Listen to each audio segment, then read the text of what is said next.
կա բավականին տարածված եւ ինչ որտեղ նաեւ արդարացված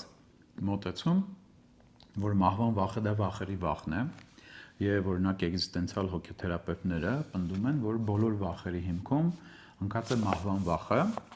որպես կոգնիտիվիստ ես հակված եմ մտածելու սակայն, որ բոլոր վախերի հիմքում անորոշության նկատմամբ մեր ունեցած վախն է եւ մահն էլ որպես ամենամեծ անորոշությունը, որը երբևէ մարդու կյանքում չի հաղթահարվում փորձնական ճանապարհով, այսինքն մնացած բոլոր իրավիճակներում կենսական, որտեղ կա անորոշություն կամ անորոշ վիճակ է, ժամանակի ընթացքում այն հաղթահարվում է, որտեղ գալիս է այդ ժամանակը եւ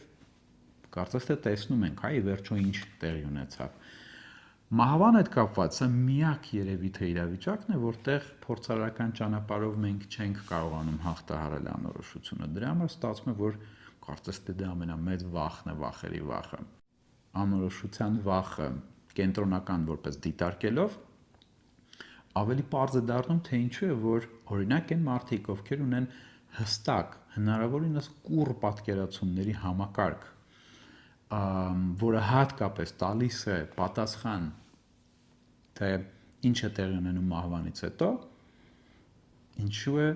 որ այդ մարդիկ չունեն մահվան վախ կամ մինիմալ դրսևորումներ ունի իրենց մոտ այն վերջինս։ Իրվին Յալոմը իր հայացքը հառելով արևին գրքի մեջ նշում է, որ կան իրավիճակներ, այսպես ասած արթնեցնող իրավիճակներ, որոնք պատճառ են դառնում ժամանակ առ ժամանակ մահվան քնած վախը արթնացնելուն։ Այսինքն դա օրինակ կարող լինի հարազատի հիվանդությունը, մեր հիվանդությունը, հարազատի մահը կարող են այդ ժամանակ կարող է արթնանալ մեզ մոտ մահվան վախը։ Սակայն եթե մի փոքր այլ կողմից փորձել նայել, գուցե այստեղ նույնպես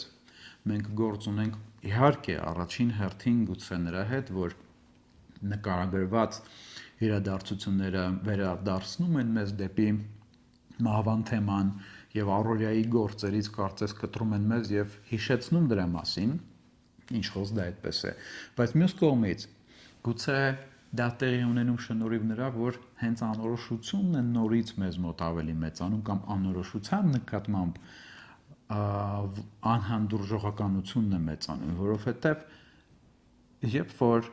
մարդը կորցնում է իր հարազատին, հատկապես եթե խոսքը գնում է տատիկի մասին, պապիկի մասին, ծնողների մասին, տպավորություն է ստեղծվում, որ ինքը էլ ավելի է մոտենում անորոշության այն սահմանագծին, որը սկսվում է մահվանից հետո։ Սա առաջին հայացքից կարա իրացիոնալ թվա, բայց որպեսզի հասկանանք, թե ինչի մասին է խոսքը, փորձեք հիշել, երբ որ դուք լուրերով լսում եք երկրաշարժի մասին, օրինակ, որ դեպքում եք ավելի շատ անհանգստանում կամ վախենում։ Երբ որ երկրաշարժը տեղի է ունեցել շատ հեռու որևէ երկրում, թե հարևան երկրում, օրինակ, բնականաբար պատասխանը շատերի դեպքում երկրորդ տարբերակն է։ Այսինքն կա հավանաբար էվոլյուցիայի ընթացքում ձևավորված ինչ-որ ընկալում կամ pattern, ավելի ճիշտ կլինի ասել, որը ավելի շատ է մեր ուշադրությունը սրում այն իրավիճակների վրա, որոնք մեր անմիջական շրջապատում են տեղի ունենում կամ ավելի մոտիկ ֆիզիկապես կամ